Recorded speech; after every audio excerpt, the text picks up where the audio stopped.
ورحمۃ اللہ وبرکاتہ نحمدہ ونصلی علی رسولہ الکریم اما بعد فاعوذ باللہ من الشیطان الرجیم بسم اللہ الرحمن الرحیم ولا تقولوا لمن يقتل في سبيل الله اموات بل احیاء ولكن لا تشعرون صدق اللہ العظیم وصدق رسولہ النبی الامین الکریم ونحن علی ذلک لمن الشاہدین والشاکرین۔ آئیے ہم اور آپ سب سے پہلے نہایت عقیدت و محبت کے ساتھ آقا نامدار مدینے کے تاجدار دونوں عالم کے مالک و مختار جناب احمد مصطفیٰ محمد مصطفیٰ صلی اللہ تعالیٰ علیہ وسلم کی بارگاہ بے کس پناہ میں دودھ پاک کی ڈالیاں نچھاور کریں۔ پڑھیے بآواز بلند اللہ رب محمد صلی اللہ علیہ وسلم نحن عباد محمد صلی اللہ علیہ وسلم صلاۃ و سلام علیک یا رسول اللہ یا نبی اللہ یا حبیب اللہ۔ کلمہ توحید ہے تیری شہادت اے حسین، کلمہ توحید ہے تیری شہادت اے حسین، تو نہ ہوتا تو نہ رہ جاتی صداقت اے حسین، تو نہ ہوتا تو نہ رہ جاتی صداقت اے حسین۔ حضرات محترم، اور شاعر کہتا ہے کہ حال میرا کچھ بھی ہو میرا عقیدہ ہے یہی، حال میرا کچھ بھی ہو میرا عقیدہ ہے یہی، بخشوائے گی مجھے تیری محبت اے حسین، بخشوائے گی مجھے تیری محبت اے حسین۔ حضرات محترم، اللہ تبارک و تعالیٰ قرآن مجید فرقان حمید میں ارشاد فرماتا ہے وَلَا تَقُولُوا لِمَن يُقْتَلُ فِي سَبِيلِ اللَّهِ أَمْوَاتٌ، جو لوگ اللہ کی راہ میں شہید کیے جائیں انہیں مردہ نہ کہو، بل احیاء بلکہ وہ زندہ ہیں، ولیکن لا تشعرون لیکن تمہیں ان کی زندگی کا شعور نہیں۔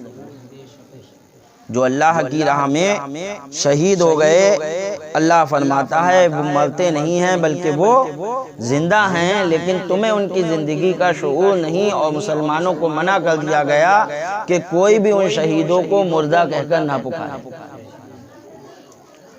امام حسین رضی اللہ تعالیٰ عنہ، یہ تو ایک عام شہیدوں کی بات ہے، قرآن نے جو حکم فرمایا، اور حضرت امام حسین رضی اللہ تعالیٰ عنہ تو سید الشہداء ہیں۔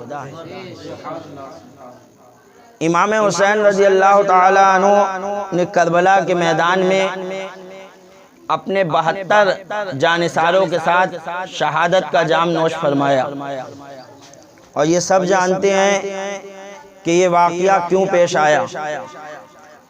امام حسین رضی اللہ تعالیٰ عنہ نے یزید پلیت کی بیعت قبول نہ کی، اور اس کی وجہ یہ تھی کہ یزید جو تھا وہ فاسق و فاجر تھا، یزید بے نمازی تھا، یزید شرابی تھا، یزید زانی تھا۔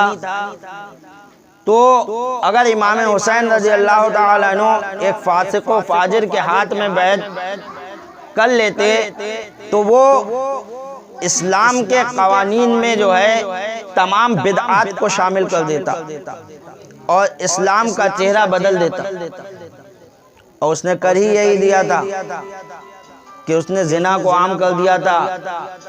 ماؤں کے ساتھ بہنوں کے ساتھ لوگ زنا کر رہے تھے۔ امام حسین ہرگز نہیں چاہتے تھے کہ شریعت مطہرہ میں کسی طرح کی بھی بدعات اور خرافات شامل ہو۔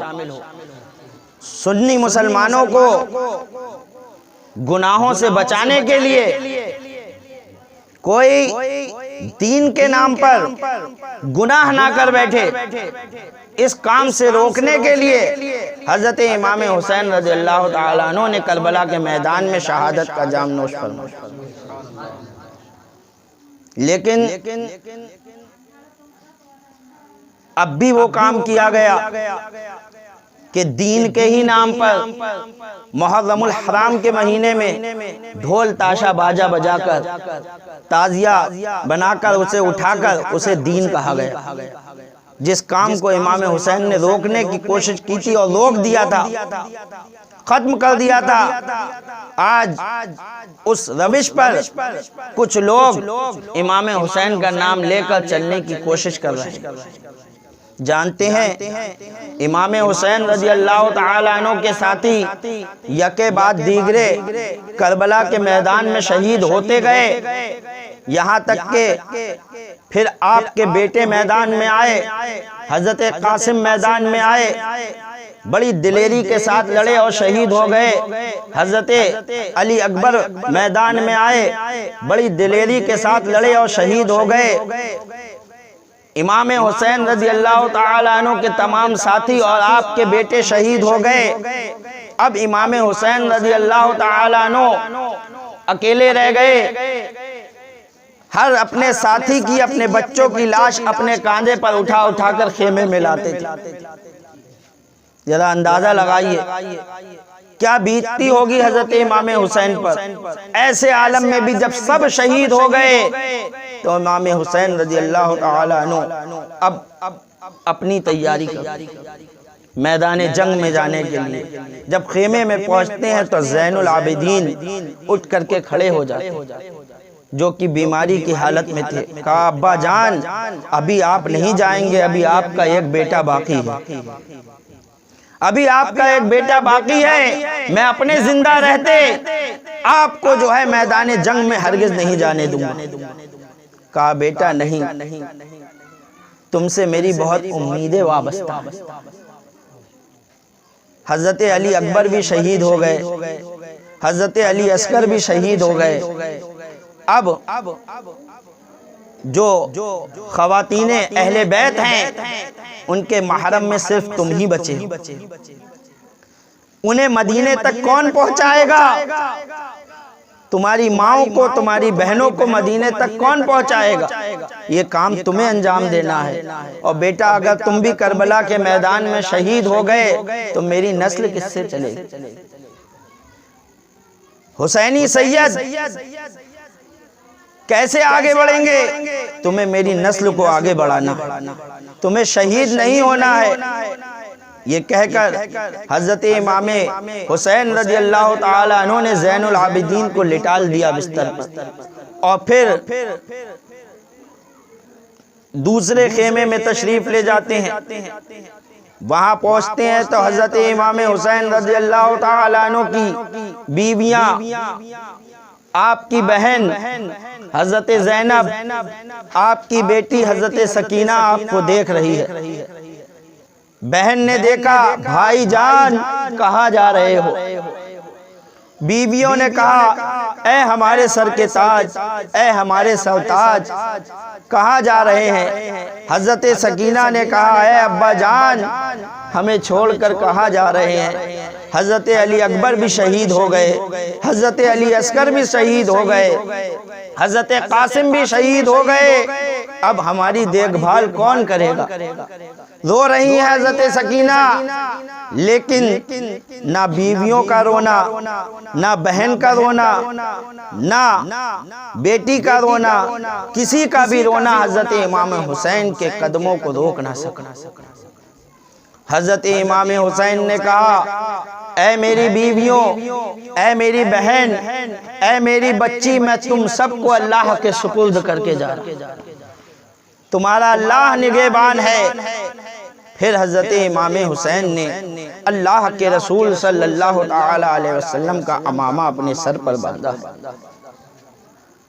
حضرت امام حسین رضی اللہ تعالی عنہ نے حضرت امیر حمزہ کا نیزہ اپنے ہاتھ میں لے لیا، اپنے والد حضرت علی کی تلوار ذوالفقار حیدری کو لٹکا لیا ہے اپنے گلے میں، اللہ اکبر، اور حضرت امیر حمزہ کی ڈھال لی اور نیزہ حضرت جعفر رضی اللہ تعالیٰ عنہ کا لیا۔ ڈھال جو تھی وہ حضرت امیر حمزہ کی تھی جو سید الشہداء کہے جاتے ہیں، اور جو ہے نیزہ حضرت جعفر ابن ابی طالب رضی اللہ تعالیٰ عنہ کا لیا، اور لے کر کے میدان میں آئے۔ جب میدان میں آئے تو یزیدیوں کی طرف دیکھ کر آپ نے کہا اے یزیدیوں سنو، سب سے پہلے اپنے رب کی حمد کرتے ہیں، اپنے نبی پر درود بھیجتے ہیں اور کہتے ہیں اے یزیدیو سنو سنو، تم نے جو ہے حضرت قاسم کو بھی شہید کیا، تم نے حضرت علی اکبر کو بھی شہید کیا، تم نے حضرت علی اصغر کو بھی شہید کیا، تم نے جو ہے بہت گناہ کیے ہیں، تم نے آل رسول کو شہید کر دیا ہے، اب سنو تم میرے جو ہے قتل کا ارادہ کرتے ہو، لیکن سن لو میں حسین ابن علی ہوں، میں وہ حسین ہوں جس کے بارے میں اللہ کے رسول صلی اللہ تعالی علیہ وسلم نے ارشاد فرمایا ہے کہ حسن و حسین سے جو دشمنی رکھے گا وہ مجھ سے دشمنی رکھے گا، اور جو مجھ سے دشمنی رکھے گا وہ خدا سے دشمنی رکھے گا۔ جو حسن و حسین کا دشمن، فرماتے ہیں اللہ کے رسول وہ میرا دشمن، اور جو میرا دشمن وہ اللہ کا دشمن۔ میں وہی حسین ہوں، میں علی کا بیٹا، میں اس فاطمہ کا بیٹا ہوں کہ جس فاطمہ کے بارے میں جو ہے حدیث پاک میں آیا ہے کہ قیامت کا دن ہوگا، اور جب حضرت فاطمہ الزہرا رضی اللہ تعالی عنہا پل صراط سے گزریں گی تو ایک جو ہے منادی ندا کرے گا، اے محشر والو اپنی نگاہیں نیچی کر لو، اللہ کے رسول کی بیٹی حضرت فاطمہ پل صراط سے گزر رہی ہے، اور میری ماں حضرت فاطمہ 70,000 حوروں کے جھرمٹ میں پل صراط سے گزر کر جائیں گے۔ میں انہی فاطمہ کا بیٹا ہوں، مجھے پہچانو، مجھ سے دشمنی نہ کرو، یاد رکھو مجھ سے جو دشمنی کرے گا وہ خدا سے دشمنی کرے گا۔ تم نے بہت کچھ کر لیا، اب بھی تمہارے پاس موقع ہے، جہنم جو ہے اپنے لیے واجب نہ کرو مجھے مار کر، اب بھی تم توبہ کر لوگے، حسین ابن علی تمہیں معاف کر دے گا۔ اتنی شہادتیں ہونے کے بعد بھی حضرت امام حسین کہہ رہے ہیں کہ میں معاف کر دوں گا تم۔ حضرت امام حسین کی اس تقریر کا یزیدیوں کے اوپر ایک ایسا اثر ہوا کہ یزیدی فوج میں ہلچل مچ گئی، اور یزیدی فوج کے کافی لوگ رونے لگے، آنکھوں سے آنسو جاری ہو۔ جب شمر نے یہ دیکھا کہ یہ تو حالات بگڑ رہے ہیں، پوری فوج رونے کے کگار پہ پہنچ گئی ہے، کہیں ایسا نہ ہو یہ امام حسین کا ساتھ نہ دے دے، فوراً ہی شمر اور دوسرے لوگوں نے جو ہے ہو ہلا کرنا شروع کر دیا اور کہا ہے حسین یزید کی بیعت قبول کرتے ہو یا لڑنے کے لیے تیار ہو جاؤ۔ حضرت امام حسین نے کہا کہ مجھے پتا تھا تمہارے دلوں پر مہر لگ چکی ہے، لیکن میں نے اس لیے یہ تقریر کر دی کہ قیامت کے دن تم یہ نہ کہو کہ ہم حسین کی جو ہے عظمت اور حسین کی شان و شوکت نہیں جانتے تھے، تب جو ہے میں نے اس لیے اس تقریر کو کر دیا ہے کہ قیامت کے دن یہ عذر بھی تمہارے لیے نہیں چھوڑا ہے کہ تم یہ نہ کہو کہ ہمیں پتہ نہیں تھا کہ امام حسین کی عظمت کیا ہے، امام حسین کی شان کیا ہے۔ آج میں نے تمہیں اپنی شان و شوکت بتا دی ہے، میں نے تمہیں اپنی عظمت بتا دی ہے، میں کس نبی کا نواسا ہوں وہ بتایا ہے، میں کس جو ہے باپ کا بیٹا ہوں وہ بتایا ہے، میں کس جو ہے ماں کا بیٹا ہوں وہ میں نے تمہیں بتایا ہے۔ میری نسل کو پہچانو، میری جو ہے میری طاقت کو پہچانو، میری شان و شوکت کو پہچانو۔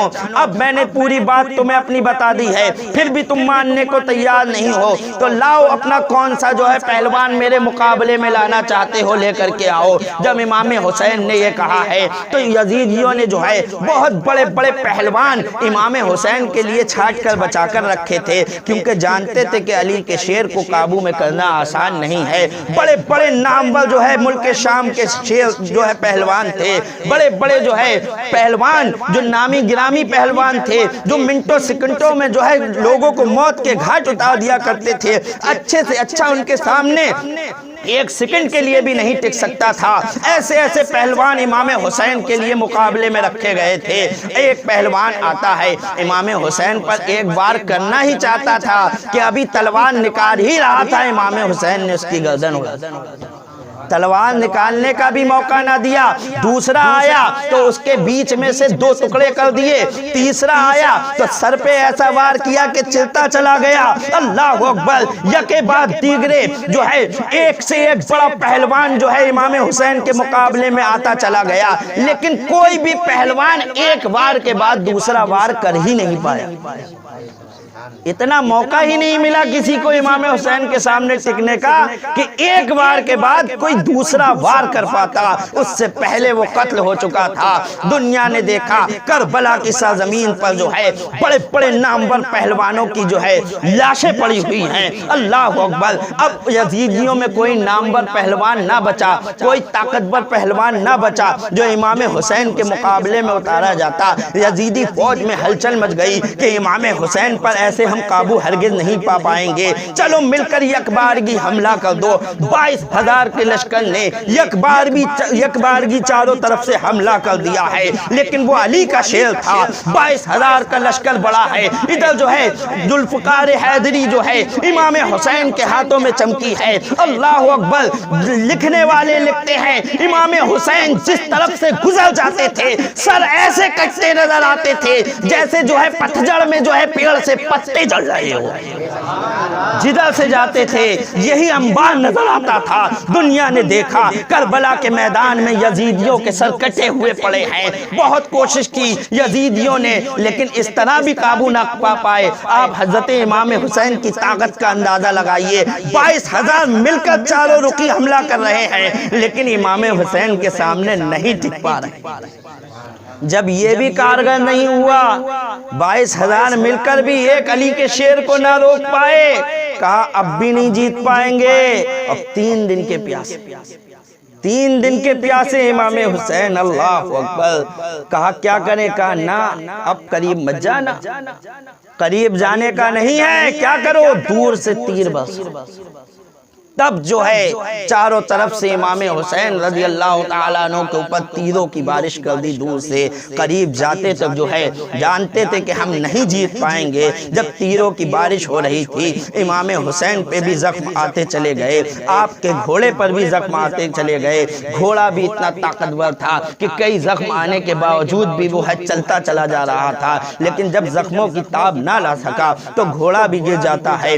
حضرت امام حسین گھوڑے سے اتر جاتے ہیں، جب اتر جاتے ہیں اور تیر آپ کے بہت زیادہ لگ چکے ہیں، ایک شخص آپ پر نیزہ مارتا ہے، نیزہ آر پار ہو جاتا ہے، ایک زہر سے بجھا ہوا تیر حضرت امام حسین کی پیشانی پر لگا۔ اللہ اکبر، کون سی پیشانی؟ جس پیشانی کو میرے نبی اپنے مبارک ہونٹوں سے چوما کرتے تھے، میرے نبی چومتے تھے۔ ایک مرتبہ میرے نبی نے ارشاد فرمایا، مسجد نبوی میں تشریف لے گئے اور کہا چھوٹا بچہ کہاں ہے؟ حضرت امام حسین دوڑتے ہوئے آئے، میرے نبی نے اپنی گود میں بٹھا لیا اور اللہ کے رسول نے جو ہے حضرت امام حسین کی پیشانی کا بوسہ لیا اور کہا اے اللہ، میں حسین سے محبت کرتا ہوں، تو بھی اس سے محبت فرما،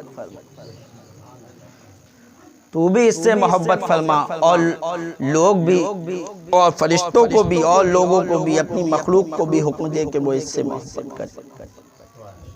ذرا آپ اندازہ لگائیے، اس پیشانی پر تیر مارا، حضرت امام حسین رضی اللہ تعالیٰ عنہ زمین پر آ جاتے ہیں۔